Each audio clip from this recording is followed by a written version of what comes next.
সারা পৃথিবীর মানুষ যদি তাসবিহ দানায় তাসবিহ গণনা করে, সারা পৃথিবীর মানুষই গুনাহগার। রাসূলের নীতিকে অপমান করা হবে। রাসূল তার জীবদ্দশায় কখনো তাসবিহ দানা দিয়ে তাসবিহ গণনা করেননি, আঙ্গুল দিয়ে তাসবিহ গণনা করেছেন। সারা পৃথিবীর মানুষ তসবিহ দানা দিয়ে তসবিহ আদায় করলে সারা পৃথিবীর মানুষই নাকি গুনাহগার। অথচ এটি কোনো সহিহ হাদিসে আছে? শায়েখ এবং শায়েখদের মুরিদদেরকে প্রশ্ন রাখবো, এরকম কথা কি আসলেই কোনো সহিহ হাদিসের মধ্যে আছে? অথচ আপনারা তো সহিহ হাদিস ছাড়া কোনো কথাই বলেন না, মুখ দিয়ে কোনো কথাই বের হয় না সহিহ হাদিস ছাড়া।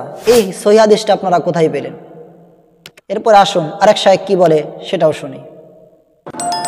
আল্লাহ রাসূল তার জীবদ্দশায় কোনোদিন পাথর দিয়ে তাসবিহ গুনলেন না, আঙ্গুল দিয়ে তাসবিহ গুনলেন। বন্ধ করো এই বেদাত। এটা যে বেদাত, এর দলিল কি? মূর্খ, বেদাত কাকে বলে এটা জানো? বেদাতের সংজ্ঞা তোমার জানা আছে? বেদাতের সংজ্ঞা যদি জানা থাকতো তাহলে এটাকে বেদাত বলতে পারতাম না। বেদাতের সংজ্ঞা তোমার জানা নেই, এই জন্য এটাকে বেদাত বলতেছো। আসুন এরপরে আরেক শায়েখ কি বলে সেটাও আমরা শুনি। তসবিহ কোনো সৎ মানুষ ব্যবহার করে না, অসৎ লোকেরই ব্যবহার করে। তসবিহ কোনো সৎ মানুষ ব্যবহার করে না, অসৎ লোকেরই ব্যবহার। তসবিহ ব্যবহার করলেই সে ব্যক্তি অসৎ ব্যক্তি, এটা কেমন কথা? একজন ব্যক্তি তসবিহ তেলাওয়াত করতেছে তসবিহ দানা দিয়ে, সে ব্যক্তি ভালো হলেও সে অসৎ ব্যক্তি, সে নামাজি হলেও সে অসৎ ব্যক্তি, এটা কেমন কথা? এর কথাটার কি কোনো ভিত্তি আছে কোরআন হাদিসের মধ্যে? অথচ আপনার তো সহিহ হাদিস ছাড়া মুখের বলি ফুটান না, মুখের কথাই ফুটান না, এই কথার কি ভিত্তি আছে? আসুন সম্মানিত দর্শক, তসবিহ দানা দিয়ে তসবিহ তেলাওয়াত করা যাবে কি যাবে না এ সম্পর্কে কয়েকজন আলেমদের মতামত আমরা শুনে আসি। তাসবিহ দিয়ে জিকির করা কি বিদআত? ভাই আরিফিন, এটা অনেক বন্ধুরা আমাদের বলে থাকেন। তাসবিহ গতানুগতিক যে মালা পাওয়া যায় দানার, এটা ব্যবহার করে তাসবিহ পড়াকে বিদআত বলা হয়। কিন্তু আমরা বিনয়ের সঙ্গে এর সঙ্গে দ্বিমত পোষণ করছি। এটাকে আমরা বিদআত বলবো না। কারণ হলো বিদআত বলা হয় কোনো কিছুকে যখন ইসলামের কাজ মনে করে বা সওয়াবের কাজ মনে করে বা সুন্নাহ মনে করে, ইসলামের কোন নির্দেশ মনে করে করা হয়, অথচ সেটা সেরকম না, এটাকে বিদআত বলা হয়। এখন আসুন, তাসবিহ গণনা করা এটাকে আলাদা কেউ দিন মনে করে? আমাদের দেশে যারা তাসবিহ ব্যবহার করেন, তাসবিহ দানাতে মানে মালাতে তাসবিহ আপনার পড়ে থাকেন গনে গনে, এই মালা গুনলে সওয়াব হবে বেশি, এরকম কেউ মনে করে? অথবা মালাতেই গুনতে হবে, অন্য কিছু গুনতে পারবে না, এরকম কেউ মনে করে? বা মালাতে গুনলে বিশেষ কোনো ফজিলত আছে এরকম কেউ মনে করে? এরকম কেউ আমার দৃষ্টিতে, আমার জানা মতে কেউ মনে করে না। তাহলে এটাকে সে দিন বানাই নাই, তাহলে আপনি এটাকে কিভাবে দাঁত বলছেন?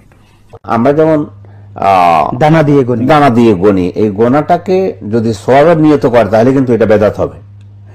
আর দানা দিয়ে শুধু মনে রাখার জন্য, হিসাবের জন্য, যেমন মাইক ব্যবহার করতেছি নামাজের মধ্যে, তাসবিহ যদি ওভাবে গনে তাহলে সেটা আমি বেদাতের মধ্যে আমি বলবো যে বেদাত বলবো না। এই দিক থেকে যে এটা পাথর অথবা এটা তাসবিহ, এটা শুধু গনার হিসাবের জন্য। কিন্তু যদি ইবাদত এটাকে ইবাদত মনে করে তাহলে বেদাত হবে।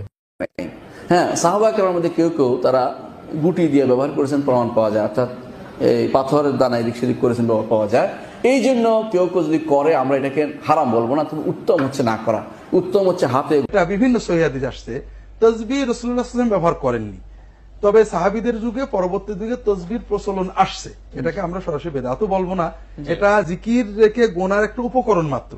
এটাকে উপকরণ হিসেবে ব্যবহার করলে সাহাবীদের যুগে এটার নমুনা পাওয়া যায়, তবে এটা আমরা ইবাদত মনে না করি।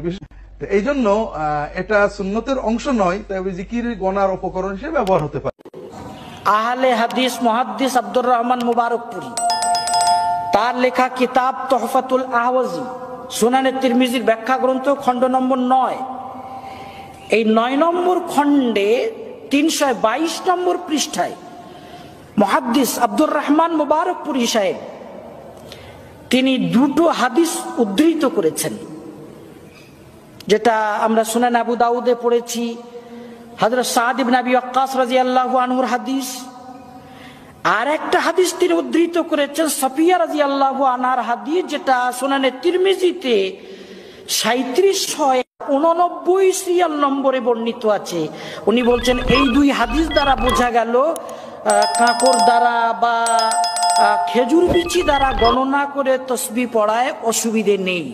এই গনার জন্য মালার মতো যে তাসবির বিট গুলো আছে, দানাগুলো আছে, এগুলো দিয়ে যে বানানো, এইটা পড়া যাবে না, এইটা বেদাত, এরকম কথার কোনো সুস্পষ্ট দলিল নাই। এইটা বলতে পারে একজন যে রাসূলুল্লাহ সাল্লাল্লাহু আলাইহি ওয়াসাল্লাম এটা পড়াই নাই, তিনি হাতের আঙ্গুল ব্যবহার করেছেন, ওইটা উত্তম, ওইটা আমি ব্যবহার করব, এই ঠিক আছে। কিন্তু কেউ যদি তাসবিহ গনে তাহলে এটা জায়েজ নয় বা বেদাত, এই কথা বললে সীমা লঙ্ঘন হবে, বাড়াবাড়ি হবে। কারণ রাসূলুল্লাহ সাল্লাল্লাহু আলাইহি ওয়াসাল্লাম জুয়াইরিয়া রাদিয়াল্লাহু আনহার কাছে চলে গিয়েছিলেন, তিনি অনেকক্ষণ বসে বসে সিমের বিচির মতো, উরির বিচির মতো এগুলো গনে গনে লা ইলাহা ইল্লাল্লাহ একবার পড়তেছিলেন।